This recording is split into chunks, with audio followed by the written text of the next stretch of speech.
দোরগোড়ায় সপ্তম শ্রেণীর সেকেন্ড ইউনিট টেস্ট তোমাদের প্রত্যেকের জন্য নিয়ে চলে এলাম ইতিহাস বিষয়ে একটি চূড়ান্ত গুরুত্বপূর্ণ নমুনা প্রশ্নপত্র ও সাথে তার উত্তর। তোমাদের পরীক্ষাতে যে গুরুত্বপূর্ণ প্রশ্নগুলি আসার সম্ভাবনা রয়েছে সেই প্রতিটা প্রশ্ন দিয়ে সাজানো রয়েছে আজকের আমাদের এই নমুনা প্রশ্নপত্র। কাজেই তোমরা যারা ভালো রেজাল্ট করতে চাইছো অবশ্যই দেখে নাও এই প্রশ্নপত্রে থাকা প্রতিটা প্রশ্ন তোমার পড়া রয়েছে কিনা।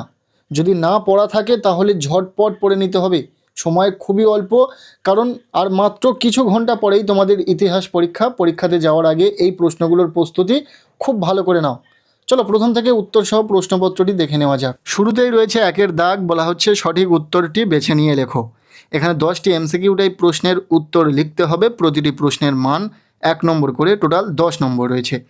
প্রথম প্রশ্ন, চোল রাজ্যে কয়েকটি গ্রামকে নিয়ে গঠিত হয়? উত্তর হবে নাড়ু। এরপর খদ্দাগের প্রশ্ন, খানুয়ার যুদ্ধ হয়েছিল কত খ্রিস্টাব্দে? উত্তর হবে 1527 খ্রিস্টাব্দে, অর্থাৎ রাইট আনসার অপশান বি।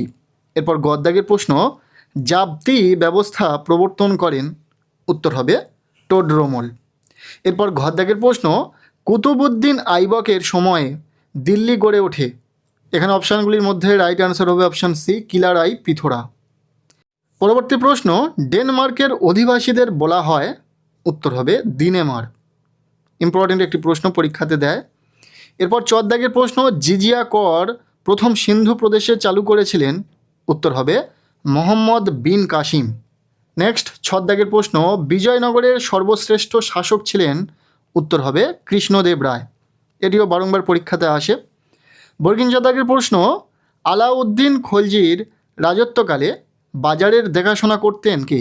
উত্তর হবে দেওয়ান ই রিয়াস্ত। এরপর ঝদ্দাগের প্রশ্ন, সম্রাট আকবরের শাসনকালে ওয়াজির ই আজম ছিলেন? উত্তর হবে বীরবল। এরপর শেষ যে এমসিকিউ টাইপ প্রশ্নটি রয়েছে, খলজি বিপ্লব ঘটেছিল? উত্তর হবে 1290 খ্রিস্টাব্দে। এই ছিল একের দাগ থেকে কিছু এমসিকিউ টাইপ প্রশ্ন, যেগুলো আমরা উত্তর সহ আলোচনা করে দিলাম। এরপর রয়েছে প্রশ্নপত্রের 2-এর দাগ, বলা হচ্ছে নিচের প্রশ্নগুলির নির্দেশ মতো উত্তর দাও। এখানে 10টি এসএকিউ টাইপ প্রশ্নের উত্তর লিখতে হবে, প্রতিটি প্রশ্নের মান 1 নম্বর করে, টোটাল 10 নম্বর রয়েছে। প্রথমে 2.1-এ রয়েছে 2-1 কথায় উত্তর দাও। এখানে 6টি প্রশ্নের উত্তর লিখতে হবে। প্রথম প্রশ্ন, সিজদা ও পাইপস প্রথা কে চালু করেন? উত্তর হবে গিয়াসউদ্দিন বলবন। খদ্দাগের প্রশ্ন, তৈমুর লং কত খ্রিস্টাব্দে ভারত আক্রমণ করেন? উত্তর হবে 1394 খ্রিস্টাব্দে। এখানে আমরা প্রতিটা প্রশ্নের উত্তর সেই প্রশ্নের ঠিক নিচে দিয়ে রেখেছি, শুধুমাত্র তোমাদের সুবিধার কথা ভেবে। এরপর গদ্দাগের প্রশ্ন, দিন ই ইলাহি কে প্রবর্তন করেন? উত্তর হবে আকবর। ঘরদাগের প্রশ্ন, জিজিয়া কর প্রথম কে চালু করেন? উত্তর হবে মোহাম্মদ বিন কাসিম। মুহদ্দাগের প্রশ্ন, আকবরনামা গ্রন্থটি কে রচনা করেন? উত্তর হবে আবুল ফজল। ইম্পর্টেন্ট একটি প্রশ্ন। চদ্দাগের প্রশ্ন, বীরবলের প্রকৃত নাম কি? উত্তর হবে মহেশ দাস। এরপর রয়েছে 2.2-এর দাগ, শূন্যস্থান পূরণ করো। এখানে 4টি প্রশ্নের উত্তর লিখতে হবে, প্রতিটি প্রশ্নের মান 1 নম্বর করে, টোটাল 4 নম্বর। প্রথম প্রশ্ন, বানিহাটির যুদ্ধ হয়েছিল ড্যাশ খ্রিস্টাব্দে? উত্তর হবে 1565 খ্রিস্টাব্দে। খদ্দাগের প্রশ্ন, ড্যাশ দেশের অধিবাসীদের দিনেমার বলা হয়? উত্তর হবে ডেনমার্ক।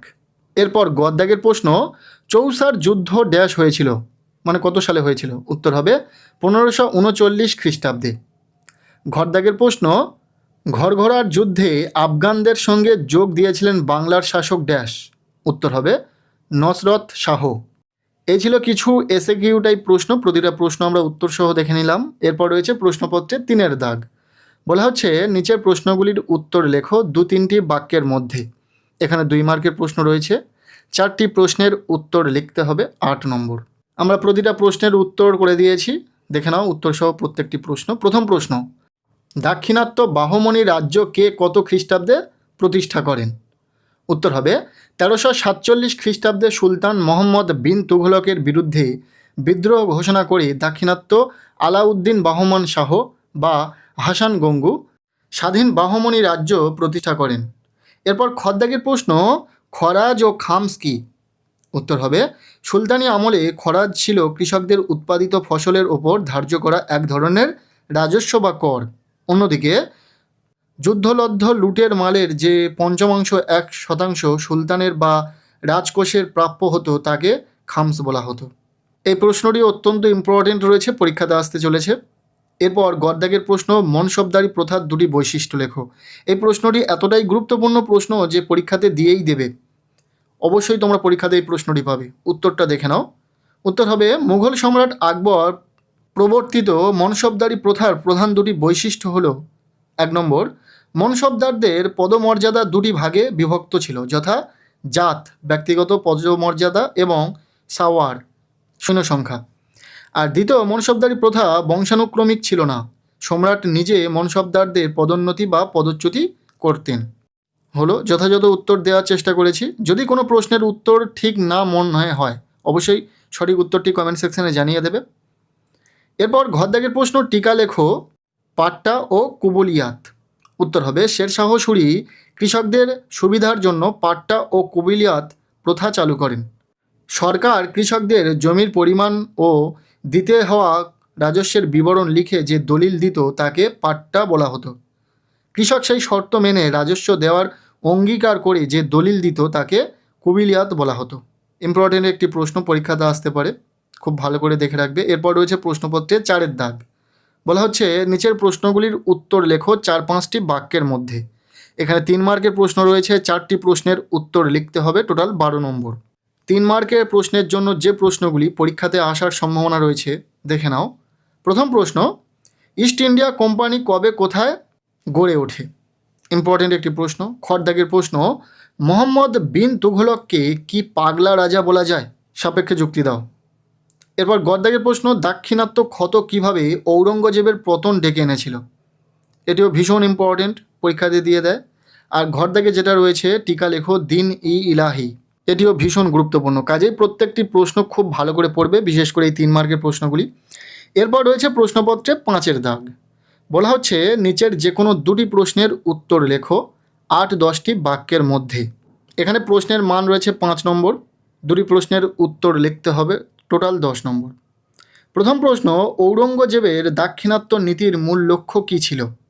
অত্যন্ত গুরুত্বপূর্ণ একটি প্রশ্ন, খুব ভালো করে পড়বে। এরপর খদ্দাগের প্রশ্ন, পাল ও সেন যুগের বাংলার বাণিজ্য ও কৃষির মধ্যে তুলনা করো। এটিও 5 মার্কের জন্য ভীষণ গুরুত্বপূর্ণ একটি প্রশ্ন। এই 5 মার্কের জন্য যে প্রশ্নগুলি দেখছো প্রতিটা প্রশ্ন কিন্তু খুব ভালো করে পড়বে, শুধু 5 মার্কের জন্য নয়, প্রশ্নপত্রে থাকা প্রতিটা প্রশ্ন, ছোট বড় প্রত্যেকটি প্রশ্নই কিন্তু পরীক্ষাতে আসার সম্ভাবনা রয়েছে, এতটাই গুরুত্বপূর্ণ প্রশ্ন। কাজেই প্রতিটা প্রশ্ন খুব ভালো করে পড়বে। এছাড়াও আমরা একটি নমুনা প্রশ্নপত্র সেট ইতিমধ্যেই শেয়ার করেছি, সেই ভিডিওটি দেখে নেবে, ভিডিওতে বলা প্রতিটা প্রশ্ন পড়ে নেবে। আর এই প্রশ্নপত্রে থাকা প্রশ্নগুলো পড়ে নিলেই তোমাদের পরীক্ষাতে দুর্দান্ত কমন পাবে, ভালো রেজাল্ট অবশ্যই হবে। এরপর শেষ প্রশ্ন, আলাউদ্দিন খলজির অর্থনৈতিক সংস্কারগুলি আলোচনা করো। এই ছিল 7ম শ্রেণীর ইতিহাস বিষয়ের প্রশ্নপত্র। সেকেন্ড ইউনিট টেস্টে এই প্রশ্নগুলি তোমাদের আসতে চলেছে, তাই ছোট বড় প্রতিটা প্রশ্ন খুব ভালো করে পড়ে নাও। আজকের এই ভিডিওটি কেমন লাগলো জানিও, ভালো লেগে থাকলে লাইক করে দিও, চ্যানেলে নতুন হলে চ্যানেলটিকে সাবস্ক্রাইব করে রাখো।